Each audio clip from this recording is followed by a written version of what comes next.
الحمد لله نحمده ونستعينه ونستغفره ونعوذ بالله من شرور أنفسنا وسيئات أعمالنا من يهده الله فلا مضل له ومن يضلل فلا هادي له وأشهد أن لا إله إلا الله وحده لا شريك له وأشهد أن محمدا عبده ورسوله أما بعد فإن خير الحديث كتاب الله وخير الهدي هدي محمد صلى الله عليه وسلم وشر الأمور محدثاتها وكل محدثة بدعة وكل بدعة ضلالة وكل ضلالة في النار.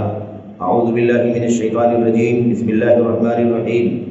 ولا ينصرن الله من ينصره إن الله لقوي عزيز الذين إن مكناهم في الأرض يقاموا الصلاة وآتوا الزكاة وأمروا بالمعروف ونهوا عن المنكر ولله عاقبة الأمور. فقال النبي صلى الله عليه وسلم ولم ينقضوا عهد الله وعهد رسوله إلا سلط الله عليهم عدوا من غيرهم فأخذوا بعض ما في أيديهم أو كما قال صلی اللہ علیہ وسلم. برادران اسلام، دینی اور ملی بھائیوں، نوجوان دوستوں، احباب اور بزرگوں، قابل احترام ماں اور بہنوں، عزیز بچوں، اس وقت دنیا میں سب سے زیادہ جو موضوع زیر بحث ہے اور ہر مجلس میں اس موضوع پر گفتگو ہو رہی ہے، دکھ اور درد کا اظہار کیا جا رہا ہے اپنے بھائیوں کی مظلومیت پر اور ان کے اوپر ہونے والے مظالم، ستم اور ہر طرح کی انارکی اور بربریت کے نتیجے میں ہر مسلمان کا دل کٹ رہا ہے اور اسی طرح سے ان کے دلوں میں حد درجہ درد اور کرب ہے اپنے بھائیوں کے سلسلے میں. وہ موضوع فلسطین کا اور اسرائیل کا ہے اور یہ موضوع رہنا بھی چاہیے، لیکن اس اعتبار سے یہ موضوع نہیں رہنا چاہیے کہ صرف اور صرف دنیوی ذہنیت کے مطابق گفتگو کی جائے، مادی اعتبار سے گفتگو کی جائے، صرف اور صرف میڈیا اور اخبارات کی حد تک گفتگو کی جائے، اصولوں پر غور نہ کیا جائے. اللہ تبارک و تعالیٰ کی کتاب اور قرآن کریم اللہ تعالیٰ کی کتاب قرآن کریم اور نبی کریم صلی اللہ علیہ وسلم کی حدیث پر امت کی تاریخ میں جو جنگیں ہوئی ہیں، جو بہت سارے حرب و ضرب کے واقعات پیش آئے ہیں، ان حالات میں کیسے فتح ملی ہے، کیسے نصرت حاصل ہوئی ہے. اگر کبھی ذلت کا پسپائی کا سامنا کرنا پڑا ہے تو ذلت کے اسباب کیا رہے ہیں، پسپائی کے اسباب کیا رہے ہیں. قرآن کریم کے اندر اللہ تبارک و تعالیٰ نے ایمان والوں کی نصرت کے اسباب کیا بتائے ہیں اور ذلت کیوں ہو سکتی ہے. کوئی دشمن ہمارے ملک پر، ہمارے وطن پر، ہمارے اموال پر اور ہماری جان و مال پر، عزت و آبرو پر کیسے تسلط کر سکتا ہے، قابض ہو سکتا ہے، اس کے اسباب کیا ہیں. ان موضوعات پر غور نہ کیا جائے، اگر صرف اور صرف میڈیا کی حد تک، تبصروں کی حد تک اور مختلف انداز کی سیاسی باتوں کی حد تک گفتگو کی جائے تو یہ بالکل ہی غیر مفید بات ہے اور مومن کے حق میں یہ چیز مفید نہیں. اس لیے میرے بھائیوں، ہماری اور آپ کی ذمہ داری کیا ہے صحیح معنوں میں اس طرح کے حالات میں، فتنوں کے حالات میں، جنگ و جدال کے حالات میں، جب اس طرح سے دشمن کی طرف سے حد درجہ انارکی اور بربریت کا ماحول بن جائے تو اس طرح کے حالات میں ہماری اور آپ کی اصل ذمہ داری کیا ہے، ہمارے اور آپ کے سوچنے کا انداز کیا ہونا چاہیے، ہماری اور آپ کی ذہنیت کیا ہونی چاہیے. ایک مومن کس انداز میں سوچے، اس سلسلے میں کتاب و سنت کی ہدایات اور تعلیمات کیا ہیں، اس پر بھی ہمیں غور کرنے کی ضرورت ہے. میرے بھائیوں، ہمارے اور آپ کے تبصرے، میڈیا کے بیانات، سیاسی اخبار، اس طرح کی چیزوں سے صرف اور صرف کوئی مسئلہ کبھی نہ حل ہوا ہے اور نہ ہو سکتا ہے.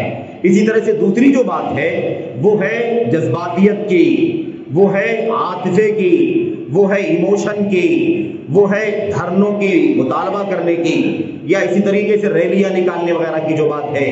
یہ ساری چیزیں بھی صحیح معنوں میں کسی طرح سے بھی کسی بھی مصلحت میں کام آنے والی نہیں ہے، کسی مسئلے کا یہ حل نہیں ہے. میرے بھائیوں، میرے بزرگوں، ہمیں اور آپ کو اللہ تبارک و تعالیٰ کی کتاب ملی ہے، نبی کریم صلی اللہ علیہ وسلم کی سنت ہمارے پاس ہے، ہمارے پاس امت کے اسلاف، صحابہ، تابعین اور اس کے بعد پورا سلسلہ اہل اسلام کی پوری تاریخ ہمارے سامنے ہے.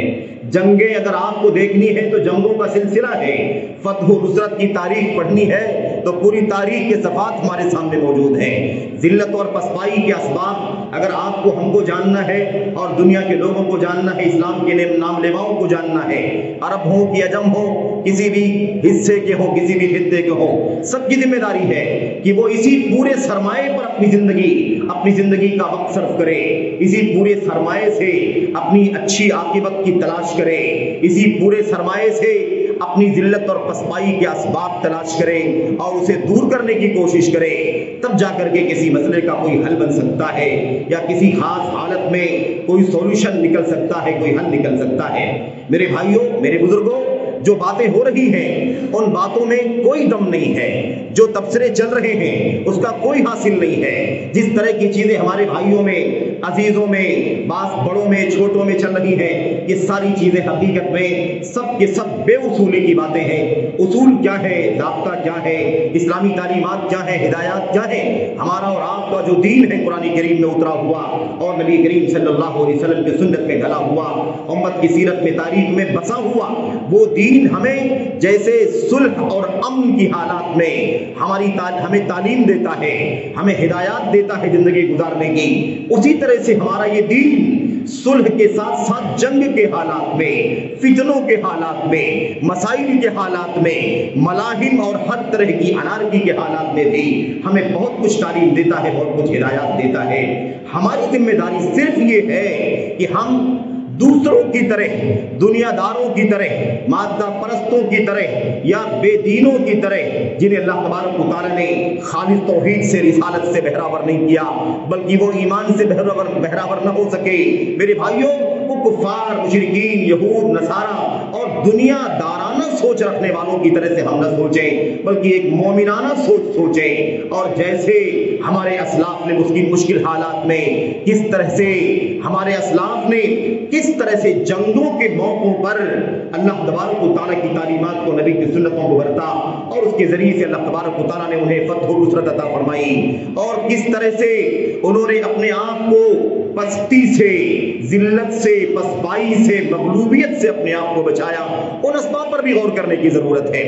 بہت ساری باتیں جو چل رہی ہیں ان باتوں میں ایک بات بہت زیادہ جو کھل کر کے آ رہی ہے اور اس سلسلے میں جو لوگ دلچسپی نہیں لے رہے ہیں اسلامی تعلیمات اور ہدایات کے مطابق، انہیں بھی بہت کوسا جا رہا ہے، وہ یہ ہے کہ اتنی بڑی تعداد ہے مسلمانوں کی، دنیا میں اتنے سارے ممالک ہیں مسلمانوں کے، اتنے سارے عرب ممالک ہیں، اتنے سارے نان عرب ہیں لیکن مسلمان ہیں، اتنی بڑی تعداد، اتنے سارے ممالک، کیا سب مل کر کے کوئی مسئلے کا حل نہیں نکال سکتے؟ کیا سب مل کر کے مقابلے میں نہیں آ سکتے؟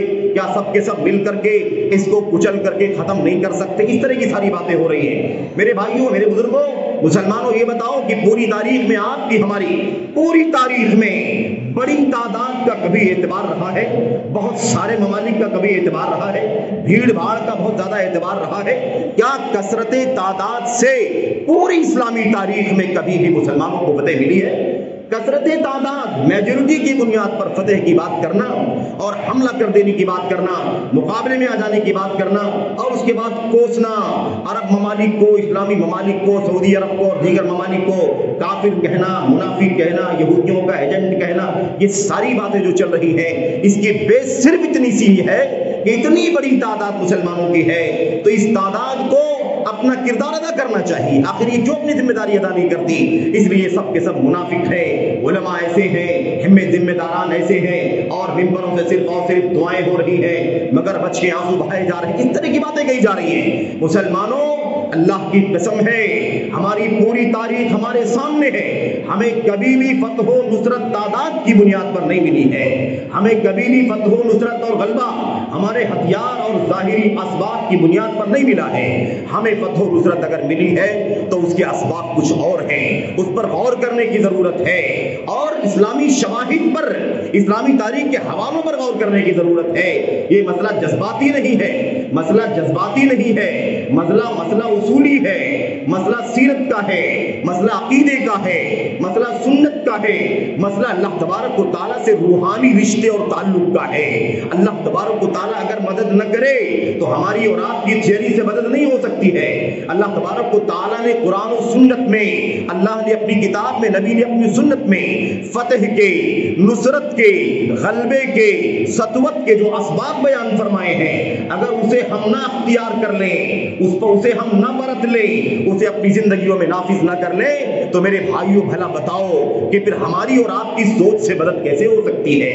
ہماری مدد ہے، اس میں کوئی شک نہیں ہے کہ مدد کا وعدہ طے ہے، لیکن شرط ہے کہ ان شرطوں کو پورا کر لیا جائے، ان ضابطوں پر چلا جائے۔ اس میں کوئی شک نہیں ہے، کوئی یہ نہ سمجھے، اسے بھی کوئی منافقت کا نام نہ دے دے کہ ہم اور آپ صرف اور صرف یہ باتیں کر رہے ہیں منبروں سے، صرف اور صرف یہ باتیں کر رہے ہیں اسٹیجوں سے کہ دعا ہونی چاہیے اور ان کی مظلومیت کی ہمیں فکر ہونی چاہیے، ان بہنے والے آنسو کی فکر ہونی چاہیے، بہنے والے خون کی فکر ہونی چاہیے، ہلاک ہونے والے املاک کی فکر ہونی چاہیے، تو ہم فکر نہیں کرتے ہیں۔ ہم اس موضوع پر گفتگو کرتے ہیں کہ ہمیں غلبہ کیسے حاصل ہوگا، ہم لوگ قرآن کی سنت کی باتیں کرنا شروع کر دیتے ہیں، دنیا کے حالات پر گفتگو نہیں کرتے۔ آپ کو ان کے دکھ کا احساس نہیں ہے، آپ کو ان کے درد کا احساس نہیں ہے، اس طرح کی کوئی بات کرنے نہ آ جائے میرے بھائیوں۔ کیا آندولن کرنے والوں کو زیادہ دکھ ہے؟ کیا مظاہرے کرنے والوں کو زیادہ دکھ ہے؟ کیا اسلامی ممالک اور حکمرانوں کو اور علماء کو، بڑے بڑے ائمہ اور علماء کو منافق کہنے والوں کو زیادہ دکھ اور درد ہے فلسطینیوں کی مظلومیت پر، اور ان علماء کو دکھ نہیں ہے، انہیں احساس نہیں ہے؟ یہ کیسا الزام ہے میرے بھائیوں، میرے بزرگوں؟ بات سمجھنے کی ہے۔ کتاب و سنت کی تعلیمات کے علاوہ کوئی ہمارے دکھ کا مداوا نہیں ہے۔ ہمارے زخموں کا مرہم کتاب و سنت سے مل سکتا ہے، اور اس ضابطے سے باہر نکلنے کی صورت میں دنیا کی کوئی تھیوری، دنیا کا کوئی بھی نظریہ، دنیا کی کوئی بھی فکر اور دنیا کا کوئی بھی سولوشن جو کتاب و سنت سے آزاد ہو کر کے آئے، ہمارے زخموں کا مداوا نہیں کر سکتا، ہمارے مسائل کو حل نہیں کر سکتا۔ میں اس حوالے سے قرآن کریم کی ایک دو چند آیتیں، ایک دو حدیثیں اور اللہ کی کلام کی آیات اور احادیث کے ساتھ ساتھ ایک دو نمونے آپ کے سامنے پیش کروں گا۔ اللہ تبارک و تعالیٰ سے دعا ہے کہ اللہ عز و جل مجھے سب سے پہلے خود ان باتوں کو سمجھنے کی اور ان پر عمل کرنے کی توفیق عطا فرمائے، اور اپنے بھائیوں کے لیے بھی دعا ہے، بہنوں کے لیے بھی، کہ ان کتاب و سنت کی تعلیمات کو سامنے رکھو۔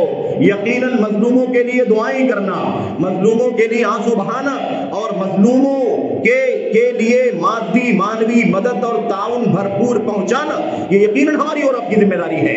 اور اگر ایسے اسباب واقعی میسر ہوں کہ ہم مقابلے میں آ جائیں، ہم جہاد کے لیے نکل پڑے، ہم قتال کے لیے نکل پڑے، اگر اس کی طاقت بھی ہو جائے، اس کے حالات بھی کتاب و سنت کی روشنی میں بن جائے، تو ٹھیک ہے، اس پر بھی عمل کیا جائے، اور کرنا ہی پڑے گا، ضروری ہو جائے گا۔ لیکن میرے بھائیوں، میرے بزرگوں، اس سے پہلے ہمیں بہت ساری بات سمجھنے کی ہے۔ ہم نے آپ کے سامنے قرآن کریم کی ایک آیت کریمہ پڑھی ہے، اور اللہ کے نبی صلی اللہ علیہ وسلم کی حدیثوں میں سے ایک حدیث کا ایک ٹکڑا آپ کے سامنے پڑھا ہے۔ انہی آیات اور احادیث اور ان کے علاوہ بہت ساری آیات اور احادیث کی روشنی میں کچھ باتیں آپ کے سامنے عرض کرنی ہے۔ دعا ہے کہ اللہ تبارک و تعالیٰ ان حالات میں ہمیں اور آپ کو وہ فکر اپنے ذہن و دماغ میں لانے کی توفیق عطا فرمائے جس فکر سے ہماری تاریخ میں ہمیں مدد ملی ہے، جس فکر سے، جس عقیدے سے، جس نظریے سے اور جس عمل سے، جس کردار سے اللہ تبارک و تعالیٰ نے ہمیں مدد پہنچائی ہے، ہماری نصرت ہوئی ہے، ذلت سے، پستی سے ہم باہر نکلے ہیں، ہماری تاریخ بڑی شاندار بن گئی ہے۔ ہمیں ان اسباب کو اختیار کرنے کی توفیق عطا فرمائے، آمین یا رب العالمین۔ قرآن کریم کی ایک آیت کریمہ ہم نے پڑھی ہے، اللہ تبارک و تعالیٰ اس میں یہ فرما رہا ہے کہ مدد کیسے ملے گی، مدد کس کو ملے گی، مدد کا حقدار کون ہوگا، نصرت کا حقدار کون ہوگا۔ حدیث جو آپ کے سامنے پڑھی ہے، اس حدیث میں اللہ کے نبی صلی اللہ علیہ وسلم یہ بتلا رہے ہیں کہ تمہارے اوپر ذلت کیسے آئے گی، باہر کا دشمن تم پر کیسے مسلط ہو جائے گا، تمہاری جانوں پر، تمہارے مالوں پر، تمہاری عزت و آبرو پر، تمہارے ممتلکات پر، تمہارے مقدسات پر کیسے غالب ہو جائے گا۔ یہ دونوں نقطے اس ایک آیت اور ایک حدیث میں بیان کر دیے گئے ہیں۔ اللہ تبارک و تعالیٰ فرماتا وَلَا يَنْصُرَنَّ اللَّهُ مَن يَنْصُرُهُ إِنَّ اللَّهَ لَقَوِيٌّ عَزِيزٌ۔ اللہ تبارک و تعالیٰ کے کلام کا انداز دیکھو، تاکید کا انداز دیکھو۔ اللہ فرماتا ہے وَلَا يَنْصُرَنَّ اللَّهُ مَن يَنْصُرُهُ، اللہ تبارک و تعالیٰ ضرور مدد فرمائے گا اللہ تبارک و تعالیٰ ضرور مدد فرمائے گا ان لوگوں کی جو اللہ کی مدد فرمائیں گے، جو اللہ کی مدد کریں گے اللہ تبارک و تعالیٰ ان کی ضرور مدد فرمائے گا۔ ان اللہ لقوی عزیز، یقیناً اللہ تبارک و تعالیٰ بڑا طاقتور ہے اور بہت غلبے والا ہے۔ اس کی عزت کا، اس کی قوت کا، اس کے غلبے کا، اس کے تمکنت کا کوئی مقابلہ نہیں کر سکتا۔ میرے بھائیوں، اس آیت کریمہ اسی ٹکڑے میں اللہ نے اتنی بات کہہ دی ہے کہ ضرور مدد ہوگی، مدد ہم ضرور کریں گے۔ اللہ تبارک و تعالیٰ طاقتور ہے، غالب ہے، مدد ضرور کرے گا۔ اسے کسی کی طاقت اور غلبے سے اس کا کوئی نقصان نہیں ہو سکتا۔ جو طاقت ہے دنیا میں، جو غلبہ ہے دنیا کے اندر، وہ اللہ تبارک و تعالیٰ کے دینے سے ملا ہے، اللہ کے دینے سے حاصل ہوا ہے۔ اس لیے اللہ تبارک و تعالیٰ ہر درجہ طاقتور ہے، بے انتہا کمال کا غلبہ، کمال کی قوت ہے اللہ تبارک و تعالیٰ کو۔ یہ اللہ تعالیٰ نے وعدہ فرما دیا، یہ بتا دیا اور یہ کہہ دیا کہ جو اس کی مدد کرے گا اللہ تبارک و تعالیٰ اس کی مدد کرے گا۔ طاقت اور غلبے کا مسئلہ نہیں ہے، شرط ہے میں ینصرہ، جو اللہ کی مدد کرے گا اللہ تبارک و تعالیٰ اس کی مدد کرے گا۔ تو اللہ کی مدد تلاش کرنے سے پہلے، اللہ تبارک و تعالیٰ کی نصرت ڈھونڈنے سے پہلے، اس کے لیے رونے بلبلانے سے پہلے ہماری ذمہ داری یہ بنتی ہے کہ ہم یہ دیکھیں کہ ہم اللہ کی مدد کتنی کرتے ہیں۔ اللہ کی مدد، اللہ ہماری مدد کا محتاج نہیں ہے۔ اللہ کی مدد کا مطلب اللہ کی دین پر چلنا، اس پر ایمان رکھنا، اس کی توحید بجا لانا، اس کی توحید کو پاک کرنا شرک و کفر سے، اللہ تبارک و تعالیٰ کی شریعت پر عمل کرنا، حلال کو حلال سمجھنا، حرام کو حرام سمجھنا، بندوں کے حقوق ادا کرنا، ظلم سے، انانیت سے، معصیت سے، نافرمانی سے، چھوٹے بڑے سارے گناہوں سے اپنے آپ کو بچانا، بدعات سے، خرافات سے آزاد کر لینا، سنت کی زندگی گزارنا، اللہ تبارک و تعالیٰ کو راضی کرنا، دنیا پرستی سے اپنے آپ کو بچانا، ہوائے نفس اور خواہشات سے آزاد ہو جانا، یہ اللہ تبارک و تعالیٰ کی مدد ہے۔ جو اللہ تبارک و تعالیٰ کی مدد کرے گا اللہ تبارک و تعالیٰ اس کی ضرور مدد فرمائے گا۔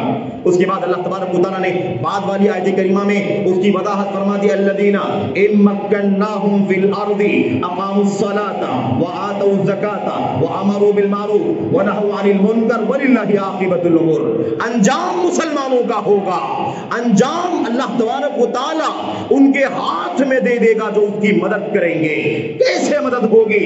اللہ فرماتا ہے جنہیں اللہ تبارک و تعالیٰ طاقت دے دے، دنیا میں قوت دے دے، غلبہ دے دے، اقاموا الصلاۃ، تو وہ نماز قائم کریں گے، وآتوا الزکاۃ، وہ زکات ادا کریں گے، وامروا بالمعروف، بھلائی کا حکم دیں گے، ونہوا عن المنکر، گناہوں سے منع کریں گے، منکرات سے، گناہوں سے، معاصی سے روکیں گے، وللہ عاقبۃ الامور، سارے معاملات کا انجام اللہ تبارک و تعالیٰ کے ہاتھ میں ہے، سارا غلبہ، ساری فتح و نصرت اللہ تبارک و تعالیٰ کے ہاتھ میں ہے۔ یہ ہے مدد کا وعدہ اور مدد کی شرط اور مدد کے لیے ہماری اور آپ کی ذمہ داریاں۔ اللہ تبارک و تعالیٰ دوسری آیت کریمہ میں فرماتا ہے وَإِنَّ جُنْدَنَا لَهُمُ الْغَالِبُونَ وَإِنَّ جُنْدَنَا لَهُمُ الْغَالِبُونَ وَإِنَّهُمْ لَهُمُ الْمَنْصُورُونَ، ہماری فوج کو غلبہ ملے گا، ہمارے لشکر کو غلبہ ملے گا اور ان کی ضرور مدد کی جائے گی۔ لَهُمُ الْمَنْصُورُونَ، یہ نصرت پائیں گے، مدد پائیں گے اللہ تبارک و تعالیٰ کی، یہ یقینی وعدہ ہے۔ اِنَّ جُنْدَنَا، ہماری فوج، ہمارا لشکر، جاؤ ذرا دیکھو کہیں ہم اللہ تبارک و تعالیٰ کے لشکر نہیں ہو، کہیں ہم شیطان کا لشکر نہ بن گئے ہو، کہیں ہم نے اللہ تبارک و تعالیٰ سے اپنا رشتہ کمزور تو نہیں کر لیا، ہمارا ایمان و عقیدہ، ہمارا عمل، ہمارا سلوک، ہماری سنت، ہماری زندگی، ہمارے کاروبار، ہمارے معاملات، ہمارے لین دین، حلال حرام کا ضابطہ ہماری زندگیوں میں ہے کہ نہیں ہے۔ میرے بھائیوں، اس پر بھی غور کرنے کی ضرورت ہے، اس پر بھی غور کرنے کی ضرورت ہے۔ پوری تاریخ میں فتح کے لیے سچا ایمان، شریعت پر عمل، نبی کریم صلی اللہ علیہ وسلم کی سنت، اس کے بغیر کبھی غلبہ حاصل نہیں ہو سکتا۔ اللہ سے کیا ہوا وعدہ پورا کرنا ہوگا تو اللہ تبارک و تعالیٰ اپنا وعدہ پورا کرے گا۔ اللہ سے نبی، اللہ کے نبی صلی اللہ علیہ وسلم کے حق میں ہم نے جو وعدہ کیا ہے، جو ہم نے عہد و پیمان کیا ہے،